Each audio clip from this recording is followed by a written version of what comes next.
ఈరోజు ఈ వీడియోలో బాబా గారి గురించి కొన్ని విషయాలు తెలుసుకుందామంటే, కొంతమంది యూట్యూబర్సు బాబా గారు ముస్లిం అని అదే పదే పదేగా చెప్తాం అనుకుంటున్నారు.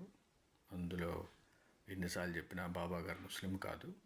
సో వాళ్ళు అనుకున్నట్టు వాళ్ళ దగ్గర కరెక్ట్గా ఏదైనా పర్ఫెక్ట్ డేటా ఉంటే అది షిరిడి సంస్థానం వాళ్ళకి సబ్మిట్ చేస్తే వాళ్ళ దగ్గర ఉన్న డేటా ఎంతవరకు కరెక్టు అనేది వాళ్ళు అనాలిసిస్ చేసి అన్నీ చెప్తారు. మనం రూమ్లో కూర్చొని బాబా గారు ముస్లిం అని అన్నంత మాత్రాన దానివల్ల ఉపయోగం ఏమీ లేదు. ముఖ్యంగా వాళ్ళు కొన్ని విషయాల గురించి యూట్యూబ్లో మాట్లాడారని వాటి గురించి తెలుసుకుందాము. సాయి కీర్తి వ్యాపించడం వల్ల ఒక సమస్య ఎదురైంది. కండపుష్టి గల మొహుద్దీన్ తంబోలి అనేవాడు షిరిడీ ప్రాంతంలో తమలపాకులు, తాయెత్తులు అమ్ముకుంటుండేవాడు. అతనికి దివ్యశక్తులున్నాయని తలచి గ్రామస్తులు గౌరవిస్తూ ఉండేవారు.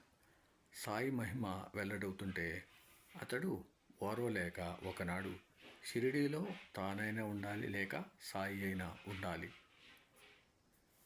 అని తగువ పెట్టుకుని ఆ విషయం కుస్తీ పోటీలో తేల్చుకోవాలని చెప్పి బాబాపై కలియబడ్డాడు. అతడిదే పై చేయి అయింది. సో ఒక విషయం తెలుసుకోండి, ఇక్కడ బాబా గారు ఆయన యొక్క దైవశక్తుల్ని ఎక్కడ వాడలేదు. అవసరం అనుకున్నప్పుడు ఆయన దైవశక్తులు వాడతారు. ఎవరిని ఎట్లా అరికట్టాలో బాబా గారికి బాగా తెలుసు, ఎవరిని ఎట్లా కాపాడాలో తెలుసు. అవన్నీ ఏం తెలుసుకోకుండా బాబా గారు మొహుద్దీన్ తంబూలి చేతిలో ఓడిపోయారని అపహాస్యం చేయడం అనేది కరెక్ట్ కాదు. నాటి నుండి ఆ షరతు ప్రకారమే సాయి గ్రామంలోకి రాకుండా లిండి ఏటి ఒడ్డున తోపులో ఉండసాగారు. తాత్యా వంటి భక్తులు ఆయనను అక్కడే సేవించుకునేవారు. వాళ్ళెంతగా బ్రతిమాలినా సాయి గ్రామంలోకి రాలేదు. ఒకరోజు అకస్మాత్తుగా తంబూలికి హృదయ పరివర్తన కలిగి ఒక మహాత్ముని దర్గా వద్ద సాత్వికంగా జీవించదలిచి షిరిడీ విడిచి వెళ్ళిపోయాడు. అతని కండబలాన్ని బాబా ఆత్మబలము, ద్వేషాన్ని ప్రేమ జయించాయి. తర్వాత సాయి మరలా మసీదుకు వచ్చారు. 5 సంవత్సరాల తర్వాత మరొక సంఘటన జరిగింది.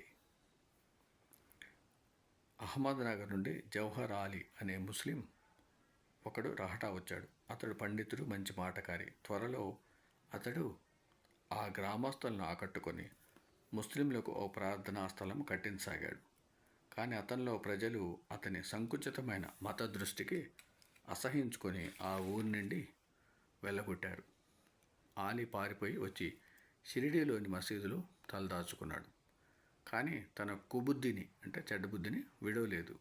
మంచి మాటలతో భక్తులను ఆకట్టుకొని త్వరలోనే సాయిని తన శిష్యుడని చెప్పసాగాడు.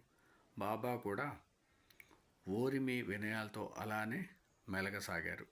దీనిని ఆలి వాడుకోదలిచి బాబాను తీసుకొని వెళ్ళి రహటాలో ఉండసాగాడు. వాళ్ళిద్దరూ అప్పుడప్పుడు షిరిడీ వచ్చి వెళ్తుండేవారు.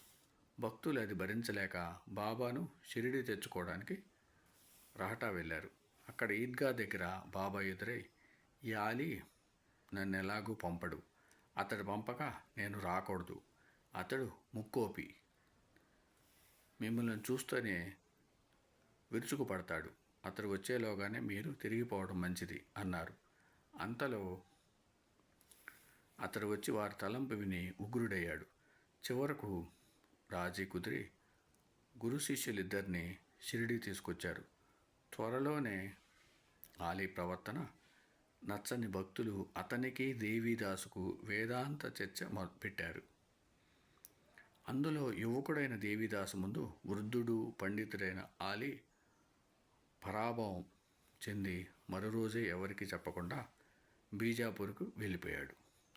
తర్వాత ఒకప్పుడు అతడు పశ్చాత్తాపం చెంది భక్తి శ్రద్ధలతో బాబాను దర్శించాడు. బాబా మాత్రం అతనితో ఎంతో ప్రేమగా వ్యవహరించారు. ఆయన మొదటి నుండి సాధువుకెంత నమ్రత, ఓరిమి ఉండాలో తమ ప్రవర్తన ద్వారా తెలుపుతూనే ఉన్నారు. రమణ మహర్షి చెప్పినట్లు జ్ఞానిని జ్ఞానే గుర్తుపట్టగలడు. కానీ ఆలీ గ్రహించడానికి అంతకాలం పట్టింది. ప్రేమ, ఓరిమిలతో కూడిన సత్యమే జయించింది. దేవిదాసు ఆ పరిసర గ్రామాలలో వైద్యం చేస్తుండేవాడు. ఒకనాడు అతనిని సాయి స్త్రీలకు సాధువెంతో దూరంగా ఉండాలి అని మందలించారు. కారణమేమో ఎవరికీ తెలియలేదు.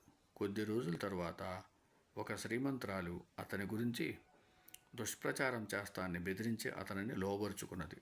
అప్పుడు సాయి మాటలకు అర్థమేమో తెలిసి అతడు ఆ ప్రాంతమే విడిచి వెళ్ళిపోయాడు.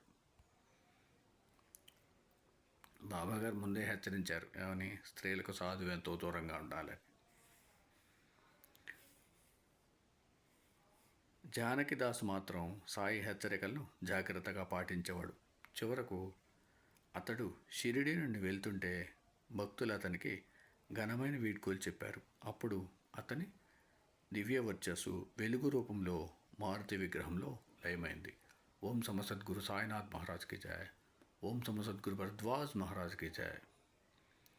ముఖ్యంగానంటే ఇక్కడ ఏంటంటే బాబా గారిని ముస్లిం అని ఎవరైతే బాబా గారిని కొలుస్తున్నారో వాళ్ళని బాబా గారికి దూరం చేయాలి, బాబా గారిది వేరే మతం అని లేనిపోయిన కొత్త అన్ని అబాండాలు వేసి